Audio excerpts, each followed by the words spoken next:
Assalamualaikum warahmatullahi wabarakatuh.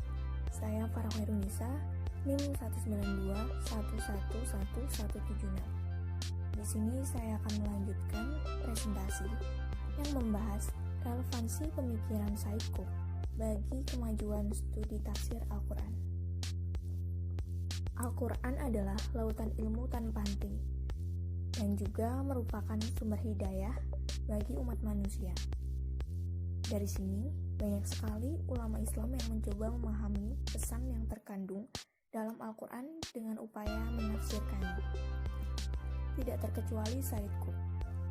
Beliau adalah penulis tafsir fi Zilal Al-Quran. Bisa dikatakan, kitab tafsir yang dikarang oleh Said Qutb ini merupakan terobosan terbaru dalam melakukan penafsiran Al-Quran. Mengapa demikian? Ini dikarenakan tafsir ini mengusung pemikiran-pemikiran kelompok yang berorientasi untuk kejayaan Islam. Dan Said Qutb ini juga mempunyai metode tersendiri dalam melakukan penafsiran. Metode tafsir beliau ini memandang Al-Quran sebagai kesatuan, di mana masing-masing bagian mempunyai keterkaitan dan kesesuaian, menekankan pokok Al-Quran dalam memahaminya. Hampir semua penafsirannya merupakan refleksi yang memberikan penjabaran secara proporsional, dikombinasikan dengan ayat lain yang relevan, riwayat hadis, atau pendapat ulama.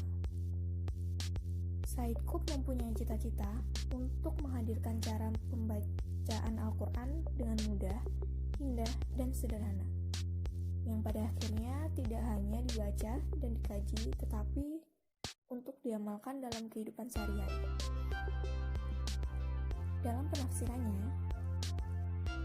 ayat jahiliyah, Said Qutb mengedepankan penafsiran secara artistik, penuh sentuhan sastra, dan menjelaskan karakteristik jahiliyah dengan bahasa yang indah serta lugas. Bentuk dan model penafsiran ayat-ayat jahiliyah yang dituangkan Said Qutb dalam tafsir fi Zilal yang artistik tidak pernah lepas dari pengaruh luar dirinya. Pengaruh itu berasal dari 3 hal. Yang pertama, pengaruh lingkungan di mana dia berada saat menuangkan tafsir.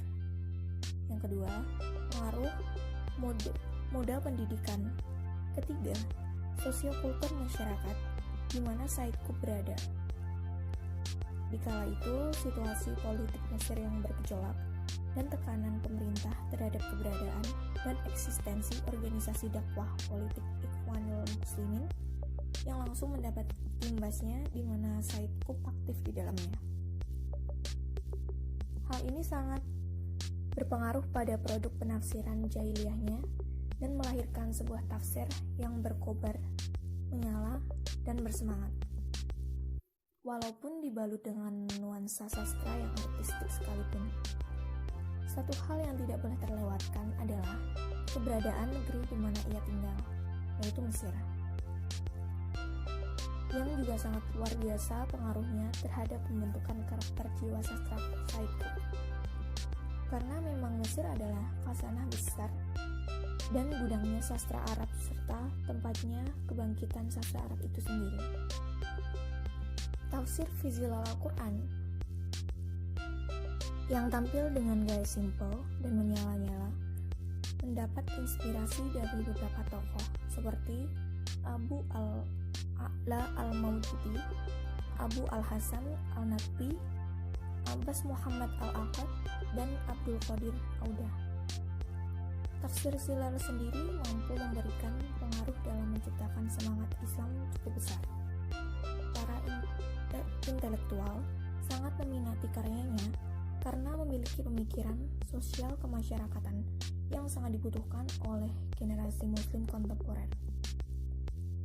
Dalam tafsirnya, ia menggunakan metode pemikiran yang bercorak tahlili, yang artinya menafsirkan Al-Quran ayat demi ayat, surat demi surat, dan dari juz pertama hingga juz terakhir, dimulai dari surat Al-Fatihah sampai surat An-Nas.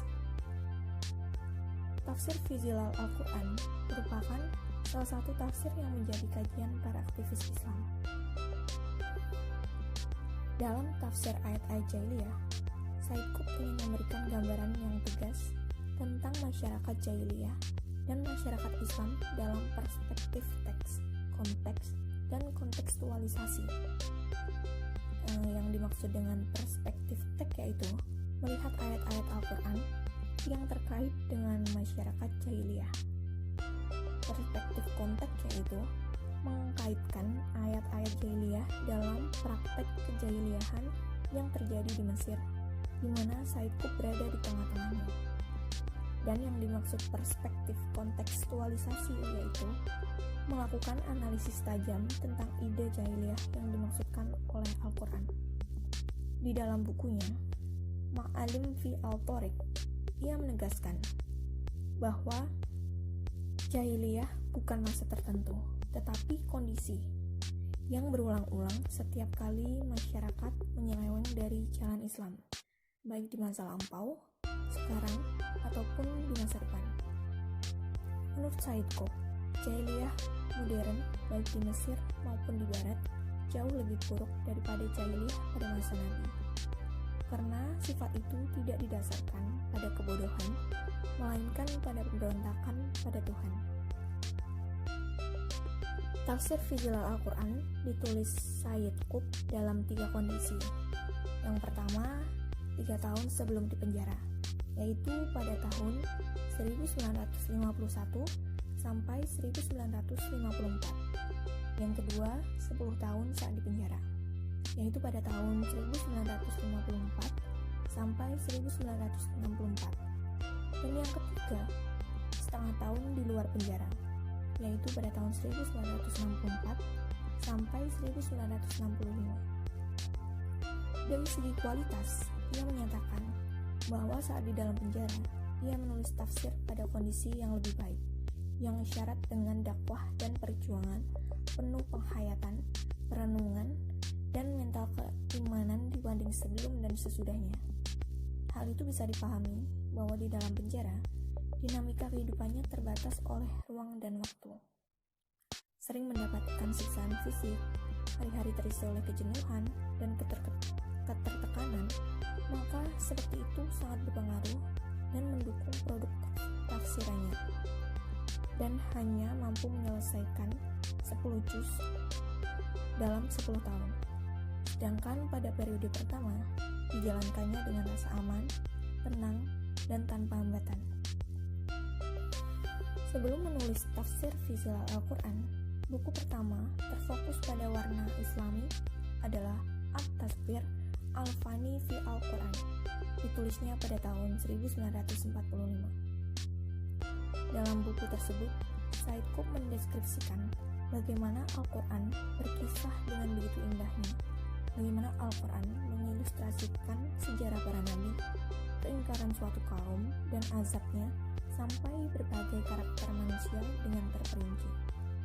Alur-alur tiap surat sampai ayat per ayat ia bahas secara luas dan ia tafsirkan secara unik dan komprehensif. Dalam upaya memperkaya metode penafsirannya, Said Qutb selalu mengutip penafsiran-penafsiran ulama lainnya yang sepemikiran dengannya. Adapun rujukan utama Said Qutb dalam mengutip pendapat-pendapat ulama adalah merujuk pada beberapa karya tafsir ulama yang diklaim sebagai karya tafsir Al-Ma'sur, kemudian merujuk juga pada karya tafsir Al-Raib. Dari sini dapat dipahami bahwa metode penafsiran Said Qutb juga tidak terlepas dari penggunaan metode tafsir muqarrar. Bisa dikatakan bahwa tafsir fi Zilal Al-Quran dapat digolongkan ke dalam tafsir Al-Adabi Al-Ijma'i atau sastra, budaya, dan kemasyarakatan. Hal ini mengingat background Said Qutb yang merupakan seorang sastrawan. Sekian presentasi dari kelompok kami. Wassalamualaikum warahmatullahi wabarakatuh.